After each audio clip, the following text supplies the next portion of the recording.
Alors, quatrième tutoriel, comment mesurer les ampères quand on a un circuit en série. Il y a 4 mesures à faire. Donc le courant, les ampères, c'est le courant évidemment, ça doit être au général et à la sortie de chaque récepteur.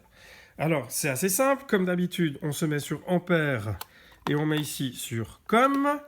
Et on doit mesurer à la sortie. Je rappelle que le courant va du moins au plus, puisque les électrons sont négatifs, ils sont attirés par le plus. Le moins, c'est donc ici. Donc je vais à la sortie de mon générateur, là, je me branche là avec mon ampèremètre, et rappelez-vous, on doit mettre l'ampèremètre en série, c'est ce que je fais, puisque j'ai mon courant qui sort du générateur, qui passe dans l'ampèremètre, qui sort de l'ampèremètre et qui va aller là, donc mon ampèremètre est bien en série. Je suis à la sortie, je branche comme ceci, et cela me donne le courant général qui va sortir donc de mon générateur. Ensuite, vous débranchez cet ampèremètre, et cette fois-ci, vous allez devoir mesurer le courant à la sortie de la première résistance, donc du premier récepteur. Donc vous débranchez la sortie du premier récepteur, puis je vous rappelle que le courant va comme ceci.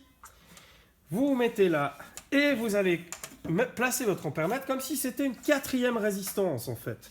Donc vous le mettez comme ceci, le courant sort ici, paf, et mon ampèremètre est bien en série comme si c'était une 4e résistance, et là je mesure I1, c'est-à-dire l'intensité à la sortie de la première. Une fois que c'est terminé, on va faire de même pour mesurer I2 et I3. Donc ici, je me mets là, j'ai I2. Et pour finir, à la sortie de la 3e,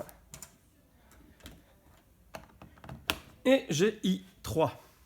Voilà comment faire pour mesurer l'intensité dans un circuit en série.